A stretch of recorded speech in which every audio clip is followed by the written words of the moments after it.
अस्सलाम वालेकुम, my name is doctor Ambar Tariq and I am lecturer of DPT at Times Institute Multan. आज हम लोगों ने प्रोस्थेटिक्स एंड ऑर्थोटिक्स में जो टॉपिक पढ़ना है वो है psychological consequences of amputation.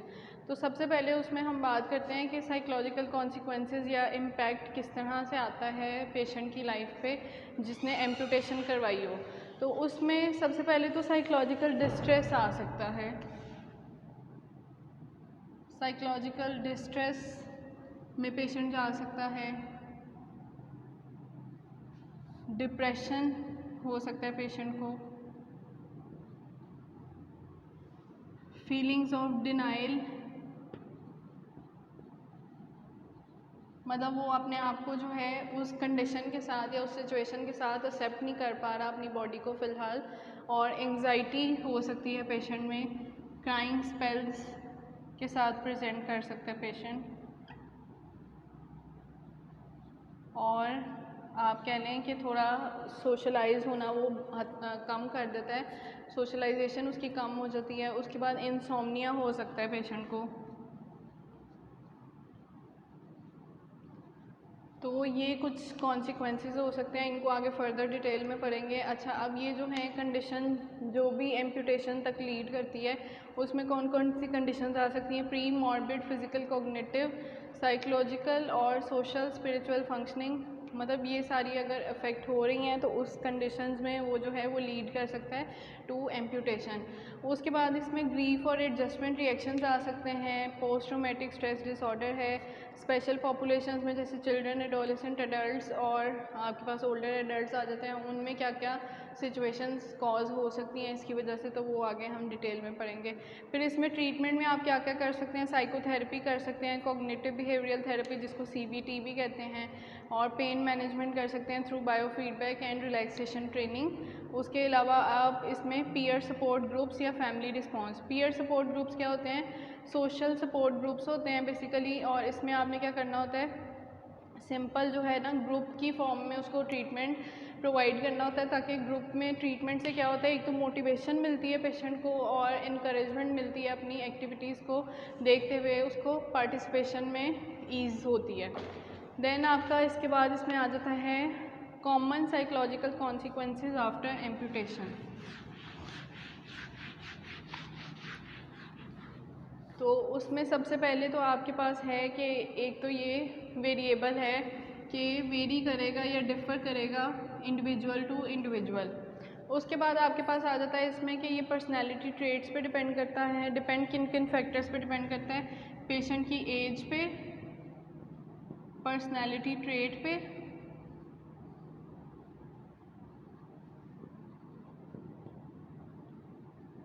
Then उसके बाद पर्सनैलिटी ट्रेट के अलावा कोपिंग स्किल्स या उसकी विल पावर पे,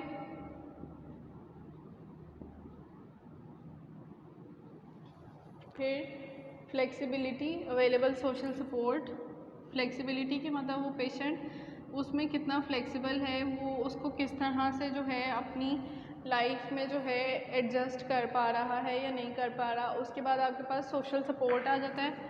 सोशल सपोर्ट में आपकी फैमिली का, रिलेटिव्स का या फ्रेंड्स का कितना आपको सपोर्ट है। उसके अलावा आपके पास लास्ट इसमें आ जाता है को existing medical conditions.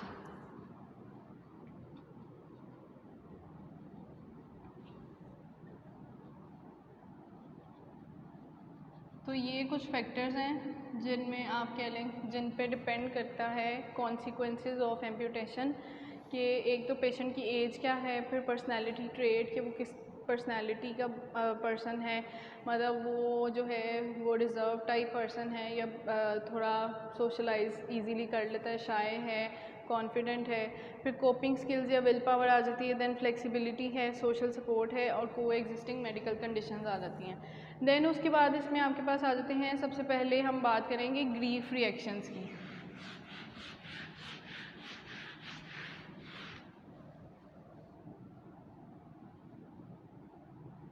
Grief reactions में बेसिकली आपके पास आ जाती हैं stages of denial. Stages of denial में आपके पास आ जाती है एक्सेप्टेंस आ जाती है, बारगेनिंग आ जाती है, उसके अलावा एंगर आ जाता है, शॉक आ जाता है। इसकी 1 2 3 4 5 6 स्टेजेस आती हैं। आप लोगों ने शायद बिहेवियरल साइंस में या साइकोलॉजी में पढ़ा हो, तो सबसे पहले आपके पास इसमें आ जाती है शॉक वाली स्टेट। शॉक क्या है? Initial paralysis eight having bad news, मतलब कि पेशेंट जो है ना थोड़ा अनकॉन्शियस हो जाए, अपनी सराउंडिंग से अनओरिएंटेड आपको मिले, या पैरालिसिस वाली स्टेट थोड़ी आपको मिल जाए उसमें, तो वो शॉक वाली स्टेट उसको कंसिडर करते हैं। देन है डिनाइल। डिनाइल कौन सी स्टेज है? जिसमें trying to avoid the real time situation, मतलब कि उसको कोई बैड न्यूज़ किसी ने ब्रेक की है, किसी की डेथ की, तो उसका वो बहुत क्लोजर था रिलेटिव या उसके मतलब पेरेंट्स में से अगर किसी की डेथ हो गई है, तो उसमें वो जो है पहले शॉक वाली स्टेट, देन डिनाइल, मतलब कि वो उस सिचुएशन को एक्सेप्ट ही नहीं कर पा रहा। उसके बाद आपके पास थर्ड आ जाती है एंगर। एंगर ये है कि फ्रस्ट्रेटेड होगा पेशेंट, मतलब वो अपना जो है ना गुस्सा किसी पे निकालेगा, या इमोशंस जो हैं उसमें आउटब्रेकिंग या आउटपोरिंग ऑफ इमोशंस आपको मिलेगी। तो अगर एम्पुटेशन वाली केस में बात करें, तो शॉक में ये होगा कि उसकी एक्सीडेंट हुआ, उसकी जो लिम्ब है वो इंजर हो गई, उसके बाद जो है वो पैरालिसिस होगी, और वो डॉक्टर ने उसको कह दिया कि आप जो है अब चल नहीं सकते, और इसका वाहिद हल ये है कि आप एम्पुटेशन करवा लें, तो उसमें वो शॉक वाली कंडीशन में चला जाएगा। सेकंड आपके पास आ जाएगा डिनाइल, जिसमें वो उस सिचुएशन को एक्सेप्ट ही नहीं कर पा रहा। थर्ड है आपके पास एंगर, वो उस सिचुएशन को एक्सेप्टेंस की तरफ जा रहा है, लेकिन वो अपने इमोशंस जो हैं, गुस्सा, फ्रस्ट्रेशन जो है वो दूसरों पे निकाल लेगा। फोर्थ आपके पास आ जाती है बारगेनिंग। बारगेनिंग वो वाली कंडीशन होगी जिसमें वो कोई रास्ता निकाल रहा होगा, एक्सेप्टेंस की तरफ जा रहा है, और वो इस सिचुएशन से बाहर आने का कोई वे आउट ढूंढ रहा होगा। देन आपके पास आ जाता है डिप्रेशन। डिप्रेशन इसमें आ जाएगा फाइनल रियलाइजेशन या final acceptance of the real situation. Then आपके पास आ जाएगा लास्ट में टेस्टिंग। उसमें आप जो है सिंपल पेशेंट को एक पेशेंट के साथ सेशन करेंगे, और उससे डिस्कशन पे आपको पता चल जाएगा कि वो अपनी जो है सिचुएशन के साथ एडजस्ट करने को रेडी है या नहीं, कोपिंग स्किल्स उसकी कितने हद तक जो हैं वो हो चुके हैं, एडजस्टमेंट स्किल्स उसमें डेवलप हो चुके हैं या नहीं, एक्सेप्टेंस फाइनली, और फाइंडिंग द वे। फिर सेकंड आपके पास आ जाते हैं ग्रीफ रिएक्शन के बाद adjustment reaction.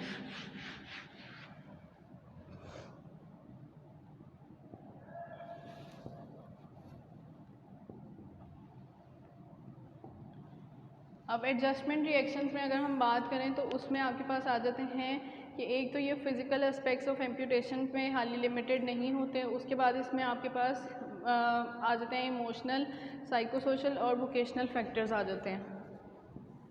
Emotional, psychosocial and vocational, या रिक्रिएशनल आप उसको कह सकते हैं, वोकेशनल फैक्टर्स। इन तीन फैक्टर्स पे जो आपके एडजस्टमेंट रिएक्शंस हैं वो डिपेंड करते हैं। उसके बाद अगर हम एडजस्टमेंट्स की बात करें रिएक्शंस की, वो डिपेंड करते हैं वो भी पेशेंट की एज पे, जेंडर पे, और एक्सटेंट ऑफ देयर डिसेबिलिटी, कि मतलब उनकी जो लेवल ऑफ डिसेबिलिटी या एक्सटेंट ऑफ डिसेबिलिटी पे डिपेंड करते हैं एडजस्टमेंट रिएक्शंस। देन उसके बाद आपके पास आ जाते हैं आइडेंटिटी एंड सोशल एक्सेप्टेंस, जो यंग एडल्ट में कॉमन इशू फेस करने को मिलेगा। वुमेन में जो है वो आ जाएगा, मतलब कि वुमेन जो है ना अगर एम्पुटेशन फेज से गुजर रही हों, तो वो एक इल्यूजन क्रिएट कर लेती हैं, इमेजिनरी उसमें चली जाती हैं फेज़ में, कि उनको ये लगता है कि उनकी लिम्ब अभी भी वहाँ पे एक्चुअली प्रेजेंट है। उसके बाद आपके पास आ जाता है क्या क्या आप इसमें करवा सकते हैं, comfort and balance while standing, और feel of prosthesis against the skin, prosthetic odour and energy required to ambulate the greater concerns of for women. मतलब फीमेल्स में जो है आप इस इल्यूजन को ख़त्म करने के लिए उनको स्टैंडिंग में जो है बैलेंस मेंटेन करवाएंगे, प्रोस्थेसिस की फीलिंग करवाएंगे उनको, स्किन कांटेक्ट से उसकी प्रोस्थेसिस की जो मतलब टच हो रहा है उससे आप उसको करवा सकते हैं। फैक्टर्स जो मतलब एडजस्टमेंट रिएक्शंस में जो हैं जनरली इंक्लूड नहीं किए जाते, उसमें मेडिकल कॉज ऑफ एम्पुटेशन आ जाता है, और length of time since amputation. Third है आपके पास depression.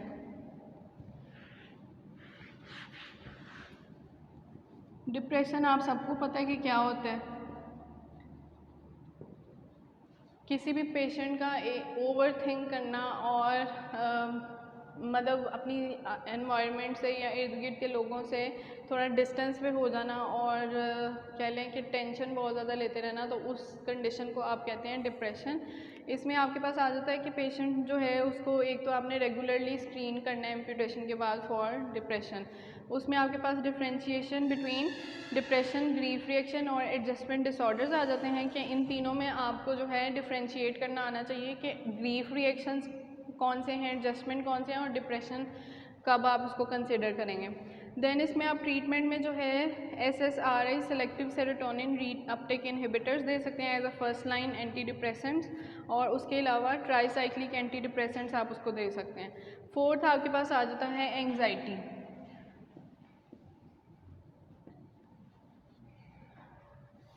Anxiety mild to moderate anxiety मिल सकती है ड्यू टू हॉस्पिटलाइजेशन या लॉन्गर स्टे इन हॉस्पिटल। उसके बाद इसमें आपको सिम्टोमेटिक रिलीफ जो है इसका आप दे सकते हैं बेंजोडायज़ेपाइन से, जिसमें मोस्ट कॉमन ड्रग जो है वो लोराज़ेपाम आप यूज़ करते हैं। और एंग्जाइटी जो है वो किसी भी टाइम पे डेवलप हो सकती है during the period of amputation या सर्जरी, बिफोर सर्जरी या आफ्टर सर्जरी रिहेबिलिटेटिव फेज़ में। उसके बाद ये जो है एंग्जाइटी रिएक्शन जो हैं वो ट्रिगर हो सकते हैं बाय थॉट्स अबाउट फ्यूचर म्यूटिलिएशन। म्यूटिलिएशन का मतलब है जैसे आपने मतलब किसी चीज़ में कोई चेंज आ जाना, ऑल्ट्रेशन आ जाना, तो उसको कहते हैं म्यूटिलिएशन। उसके बाद और by concerns of being separated from loved ones and familiar comfortable surroundings. Fifth है आपके पास post traumatic stress disorder. Post traumatic stress disorder. अच्छा, इसमें ये होता है कि ट्रॉमेटिक इवेंट हुआ, उसके बाद सीरियस इंजरी हो गई और intense feelings of fear, helplessness या हॉरर पेशेंट में जो है वो डेवलप हो गई बिफोर एनी ट्रीटमेंट। मतलब वो ट्रीटमेंट लेने से पहले ही उसके दिल में एक खौफ बैठ गया है और उसको आप कहेंगे पोस्ट ट्रॉमेटिक स्ट्रेस डिसऑर्डर। तो इसमें आपके पास आ जाते हैं फीलिंग ऑफ एनॉयंस आ सकती है, पेशेंट इसके साथ नाइटमेयर्स के साथ प्रेजेंट कर सकता है और फ्लैशबैक्स उसको हो सकते हैं, उस सिम्टम के साथ आ सकते हैं, इंटेंस डिस्ट्रेस और इंक्रीज्ड ऑटोनॉमिक अराउजल या सिम्पैथोमाइमेटिक रिस्पॉन्स। सिम्पैथोमाइमेटिक रिस्पॉन्स यानी कोलिनर्जिक जो है आपके रिसेप्टर्स या न्यूरॉन्स, उनका जो है रिस्पॉन्स जो है वो इंक्रीज़ होना शुरू हो जाएगा। सिंपैथेटिक एक्टिविटी बेसिकली आपकी इंक्रीज़ होगी और ऑटोनॉमिक अराउजल में कि ये आ जाएगा कि आप उसको जो है उस कंडीशन से बाहर नहीं लेकर आ सकते, वो एक इमेजिनरी फेज़ में चला गया है, इल्यूजन्स या हेलुसिनेशन डिल्यूजन वाले फेज़ में चला गया और वो जो है उससे बाहर नहीं आ पा रहा। उसको आप जो है उसको किसी स्टिमुलस के थ्रू जो है आपको वेकअप करवाना पड़े और आसपास की जो है सराउंडिंग से उसको अवेयर करना पड़े। सिक्स्थ आपके पास आ जाता है बॉडी इमेज। ये मेनली आपको फीमेल्स में जो है वो ज़्यादा कॉमन मिलेगा बॉडी इमेज आफ्टर एम्पुटेशन के। उनको ये लगेगा कि उनकी बॉडी जो है वो आउट ऑफ शेप हो गई है एम्पुटेशन के बाद, तो इस तरह से जो है इमोशनल प्रॉब्लम्स जनरेट हो सकती हैं जिसकी वजह से उसको ये लगेगा डिस्टॉर्टेड बॉडी इमेज है उसकी, altered perception of the self, और उसको ये लगेगा फीलिंग्स ऑफ बीइंग डेड जो है इस पेशेंट में आपको मिल सकती हैं। फिर difficulty accepting the new body image and perceived social stigma further depends on the patient sense of defencelessness thereby leading to increased adjustment problems and decreased quality of life. फिर इसमें आप क्या करवा सकते हैं, डीकंडीशनिंग करवा सकते हैं। डीकंडीशनिंग जो कि आफ्टर एम्पुटेशन जो है वो स्टार्ट होती है, तो वो क्या कर सकती है, वो सेंस ऑफ वल्नरेबिलिटी को इंक्रीज़ करती है। देन आपके पास आ जाते हैं इंडिविजुअल्स विदाउट डिसेबिलिटीज़ जो हैं वो इनहिबिशन और ऑकवर्डनेस की सिचुएशन से गुजर रहे होते हैं। उसके बाद सेवन्थ आपके पास है सेक्सुअल फंक्शनिंग। सेक्सुअल फंक्शन जो है वो भी उसका डिस्टर्ब हो सकता है। अगर उसकी लोअर लिम्ब में एम्पुटेशन हुई है तो उसको पोजीशनिंग में भी प्रॉब्लम आ सकती है। उसमें जो है साथ उसके vascular, neurological, physical, mechanical causes भी हो सकते हैं या इन प्रॉब्लम से कोई क्रॉनिक डिजीज़ कंडीशंस तक वो लीड कर सकता है। एट्थ है आपके पास सेल्फ एफिकेसी।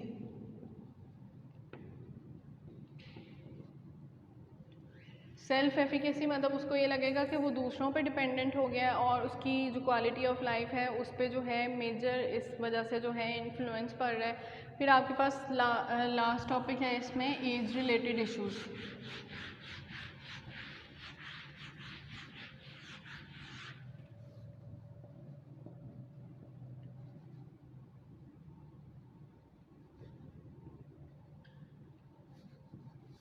अच्छा जी, एज रिलेटेड इश्यूज़ में आप एज वाइज देखेंगे, पहले चिल्ड्रन और एडोलेसेंट्स में, फिर यंगर एडल्ट्स में, उसके बाद हमने इंटरवेंशंस देखनी है। चिल्ड्रन और एडोलेसेंट्स में जो है ना आपको मतलब वो क्योंकि यूथ है, यंग है, तो उनमें जो है आपको बेटर रिस्पांस मिलता है या कम आपको कह लें डिप्रेशन या इस तरह की फीलिंग्स जो हैं वो कम मिलेंगी उसमें। वो जल्दी जो है वो एडजस्ट कर लेते हैं टू द एम्प्यूटेटेड लिम्ब। उसके बाद इसमें आ सकता है कौन कौन से पॉजिटिव एडजस्टमेंट में फैक्टर्स आपके जो हैं वो इंक्लूड हो सकते हैं। फैमिली को relation, social support, low levels of family conflict. उसके अलावा जो है आपके यंगर एडल्ट्स में, एडोलेसेंट्स में अगर देखें तो एडजस्टमेंट डिफ़िकल्टीज़ उसमें आती हैं माइनर, और जो है उसमें कंसर्न जो हैं मेन प्रॉब्लम जो आती है वो बॉडी इमेज के साथ हो सकती है, peer relationship, sense of autonomy, independence या इमोर्टैलिटी।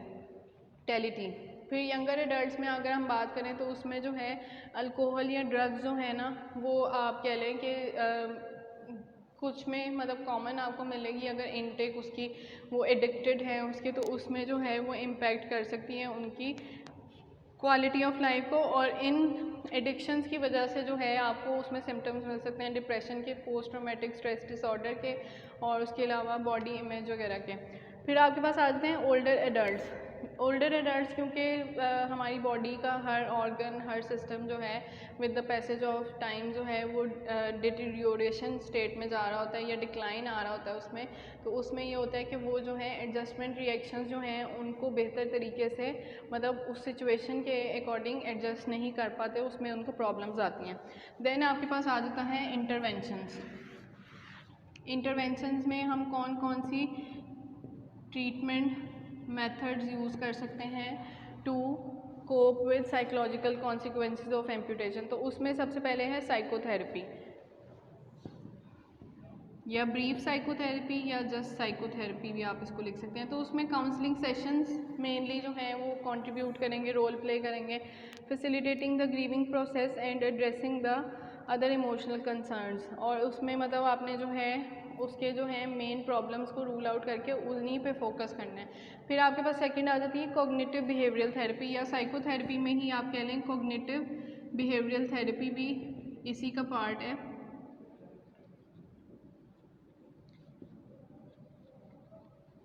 तो इसमें क्या करते हैं, इसमें सिंपल काउंसलिंग सेशन से मतलब आप देख लेते हैं कि पेशेंट का बिहेवियर और उसका एम्प्यूटेशन के बाद जो है उसका क्या इम्पैक्ट पड़ रहा है उसकी क्वालिटी ऑफ लाइफ पे, उसकी फीलिंग्स और बिहेवियर उसके साथ डिस्कस करके देन इमेजरी और रोल प्लेइंग टेक्निक से जो है आप उसका ट्रीटमेंट कर सकते हैं। ऑटोमेटिक थॉट्स अगर उसमें आपको मिल रही हैं, इवेल्युएटिव थॉट्स मिल रही हैं, तो उसमें आपने क्या करना है, कॉग्निटिव डिस्टॉर्शंस जो हैं वो नेगेटिव इमोशंस को लीड करती हैं। फिर आपके पास सेकंड आ जाता है ट्रीटमेंट पेन मैनेजमेंट।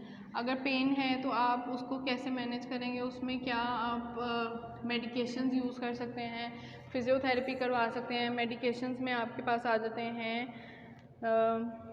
यहाँ पे लिखा हुआ था मेडिकेशंस, फार्माकोलॉजिकल एजेंट्स में मसल रिलैक्सेंट्स ले सकते हैं।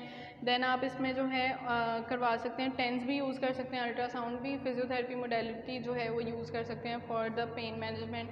और उसके अलावा आप इसमें जो है cognitive behavioural therapy in combination with जो है इलेक्ट्रिकल स्टिमुलेशन भी यूज़ कर सकते हैं। फिर आपके पास है third bio feedback and relaxation training.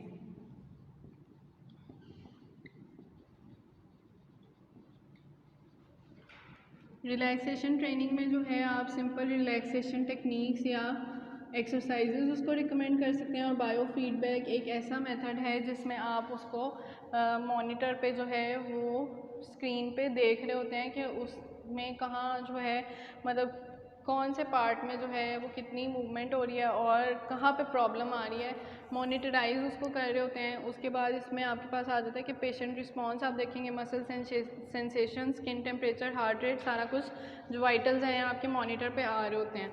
Then आपके पास ग्रुप इंटरवेंशन होती हैं। ग्रुप इंटरवेंशन में आप ट्रीटमेंट करवा सकते हैं। और फिर आपके पास आ जाता है ग्रुप इंटरवेंशन क्यों हम करते हैं ज़्यादा, क्योंकि उसमें एक दूसरे को देख कर इनकरेजमेंट और मोटिवेशन की फीलिंग्स डेवलप होती हैं या पॉजिटिव थॉट्स उसमें पेशेंट में डेवलप हो सकती हैं। फिर आपके पास आ जाता है माइंड बॉडी या स्पिरिट कनेक्शन, उसका उसकी फैमिली के साथ और फिर फैमिली के साथ रिलेशन की वजह से जो है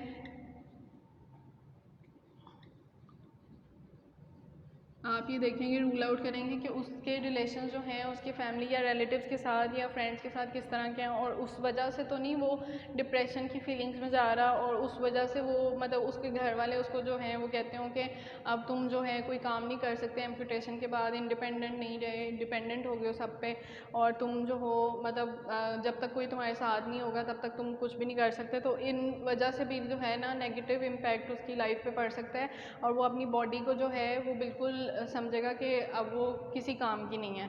तो इन फैक्टर्स को रूल आउट करके फिर आपने माइंड बॉडी और स्पिरिट का कनेक्शन जो है वो इम्प्रूव करना है काउंसलिंग सेशन से। फिर आपके पास आ जाते हैं ग्रुप बेस्ड या web based education. Group based और वेब बेस्ड, उसमें आपके पास एजुकेशनल बेस्ड भी आ सकते हैं कि सिंपल आप जो है बुकिश नॉलेज से जो है उसको मतलब कोई प्रिंट आउट्स दे दें, उसकी पूरी जो है सिचुएशन उसके अकॉर्डिंगली कि आपकी ये प्रॉब्लम्स हैं और इनको किस किस तरह से वर्ल्ड वाइड जो है वो मैनेज किया जा रहा है, एजुकेशन उसको प्रोवाइड करें। उसके बाद आप वेब बेस्ड में ये कर सकते हैं कि इंटरनेट से जो है उसको कहें कि खुद से वो सर्च करे और फिर बताए कि उसको क्या क्या ट्रीटमेंट जो है वो मिला है इंटरनेट पे, कि क्या क्या पूरी दुनिया में हो रहा है उसकी प्रॉब्लम्स के लिए।